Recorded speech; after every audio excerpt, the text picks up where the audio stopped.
नमस्ते दोस्तों, मैं संध्या आप सबको को यूट्यूब चैनल में स्वागत करती हूँ। तो आज मैं भारत संघ की राजभाषा से संबंधित एक दो प्रश्न आ सकती हैं, तो आपको क्या देख लेना है वो मैं बतला दे रही हूँ। आप अच्छे से देख लीजिएगा। तो सबसे पहले 14 सितंबर 1949 को भारत में संविधान को हिंदी को राजभाषा की मान्यता प्रदान की गई थी। तो 14 सितंबर 1949 को संविधान में हिंदी को राजभाषा की मान्यता प्रदान की गई थी। और भारतीय संविधान में भाग 17 अनुच्छेद 343 से 51 तक राजभाषा का संविधान में प्रावधान किया गया। जो राजभाषा से संबंधित किस अनुच्छेद में क्या प्रावधान है वो किया गया है। 343 से 51 तक राजभाषा से संबंधित प्रावधान किया गया है। और संविधान की 8वीं अनुसूची में 22 भाषाओं को मान्यता प्रदान की गई। 8वीं अनुसूची में कुल 22 भाषाओं की मान्यता प्रदान की गई है। तो 22 भाषाओं में कौन कौन सी भाषा आती हैं आपको एक बार देख लेना है, क्योंकि इससे संबंधित आ सकता है कि इनमें से कौन सी 8वीं अनुसूची में शामिल नहीं है भाषाओं में। तो सबसे पहले असमिया, बंगला, बोडो, डोंगरी, गुजराती, हिंदी, कन्नड़, कश्मीरी, कोंकणी, मैथिली, मलयालम, मणिपुरी, मराठी, नेपाली, उड़िया, पंजाबी, संस्कृत, संथाली और सिंधी है, तमिल है, तेलुगु और उर्दू। ये कुल 22 भाषाएं हैं। और जब संविधान बना था उस टाइम 14 भाषाएं थी। तो जब संविधान संशोधन 3 बार हुआ है, तो जब संविधान बना था उस समय मात्र 14 भाषाएं थी। और जब 21वां संविधान संशोधन 1967 ईस्वी में सिंधी को जोड़ा गया था। मात्र उस समय एक ही भाषा को जोड़ा गया था, सिंधी को। आपको याद करना है कि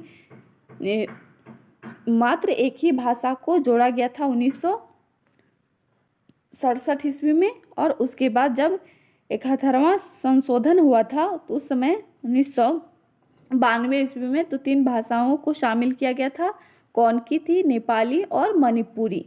कोंकणी, नेपाली और मणिपुरी शामिल की गई थी। तो उसमें 15 भाषाएं हो गई थी। और उसके बाद 92वें संविधान संशोधन 2003 में 4 भाषा को जोड़ी गई थी, बोडो, डोंगरी, मैथिली और संथाली। तो कुल 22 भाषाएं हो गई। तो 2003 में बोडो, डोंगरी, मैथिली और संथाली को शामिल किया गया था। तो 300 जो संविधान में जो अनुच्छेद 343 में क्या बतलाया गया है, तो इससे संबंधित भी आ सकता है कि किस अनुच्छेद में भाषा से संबंधित क्या प्रावधान किया गया है। तो आपको एक बार देख लेना है। तो 343 में बोला गया है कि जो संघ की राजभाषा हिंदी और लिपि उसकी होगी देवनागरी तथा भारतीय अंकों का रूप अंतर्राष्ट्रीय रूप में होगा।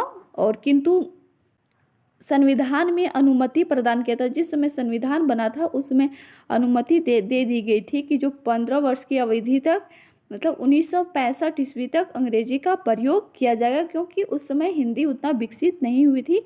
इसलिए संविधान में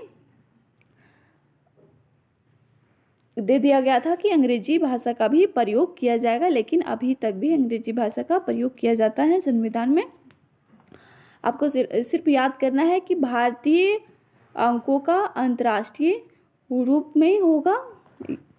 और 344 में आपको याद करना है कि राष्ट्रपति 5 वर्ष के बाद उसके हर वर्ष, मतलब 5 वर्ष के बाद और उसके 10 वर्ष की समाप्ति, 5 वर्ष के बाद और 10 वर्ष की समाप्ति पर राजभाषा आयोग का गठन करेगा। तो 344 में आपको सिर्फ याद करना है कि राजभाषा आयोग का गठन। तो 344 में सिर्फ आपको याद करना है राजभाषा आयोग का गठन किया जाएगा। सिर्फ आयोग भी आप याद कीजिएगा तो उससे भी आपका सही आंसर हो जाएगा कि 344 में क्या है, आयोग है, क्योंकि इससे संबंधित आपको प्रश्न आ सकती हैं। इसलिए आपको एक बार देख लेना है। 345 में क्या है, अनुच्छेद 345 और 345 में है किसी राज्य का विधानमंडल विधि द्वारा उस राज्य में इस्तेमाल होने वाली भाषाओं में किसी एक या अधिक भाषाओं को हिंदी को उस राज्य के सभी या किन्हीं शासकीय प्रयोजनों के लिए अंगीकार कर सकता है। तो आपको अनुच्छेद को अच्छे से पढ़ लेना है। 346 में क्या है? संघ की शासकीय प्रयोजनों के लिए प्रयोग किए जाने के लिए प्राधिकृत भाषा अर्थात अंग्रेजी एक राज्य और दूसरे राज्य के बीच तथा किसी राज्य के संघ के बीच पत्र आदि की भाषा।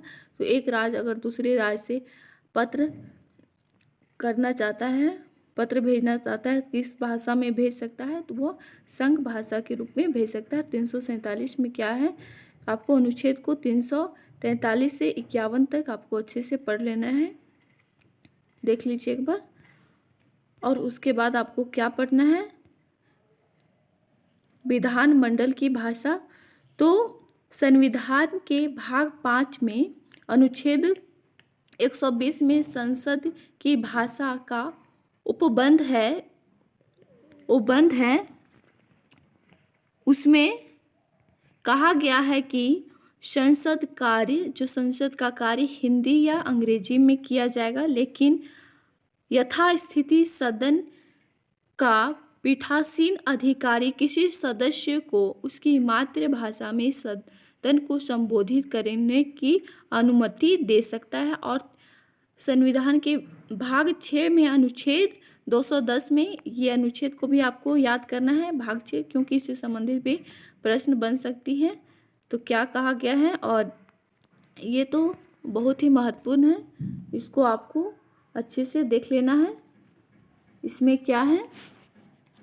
तो 1950 के बाद हिंदी की प्रगति किस तरह से हुई थी, इससे संबंधित भी आ सकता है कि राष्ट्रपति जो 1955 में बीजे खेरे की अध्यक्षता में राजभाषा आयोग का गठन हुआ था, और राजभाषा में उस समय मात्र 21 सदस्य थे, और राजभाषा आयोग ने अपने प्रतिवेदन 1956 में दिया था और संसद के समक्ष 1957 में रखा गया था।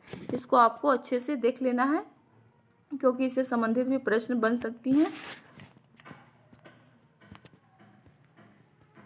और राजभाषा आयोग 1961 में, विधि मंत्रालय और वैज्ञानिक एवं तकनीकी शब्दावली आयोग है, वे 1961 ईस्वी में ही शिक्षा मंत्रालय, और 1976 ईस्वी में राजभाषा आयोग को समाप्त कर दिया गया था। और राजभाषा से संबंधित महत्वपूर्ण अधिनियम निम्न है, जैसे राजभाषा अधिनियम 1963 और संशोधित हुआ था 67 ईस्वी में, राजभाषा संकल्प 68 में, प्राधिकृत पाठ्य अधिनियम 1973 में, और राजभाषा नियम 1976। ये आपको अच्छे से देख लेना है। राजभाषा अधिनियम 1963 में कुल 9 धाराएं थी। तो आपको यहाँ तक इसको देख लेना है एक बार, क्योंकि प्रश्न बन सकती है। एक भी प्रश्न आपके लिए मेरिट बना सकती है, मेरिट अच्छे से। तो आपको अच्छे से एक बार देख लेना है।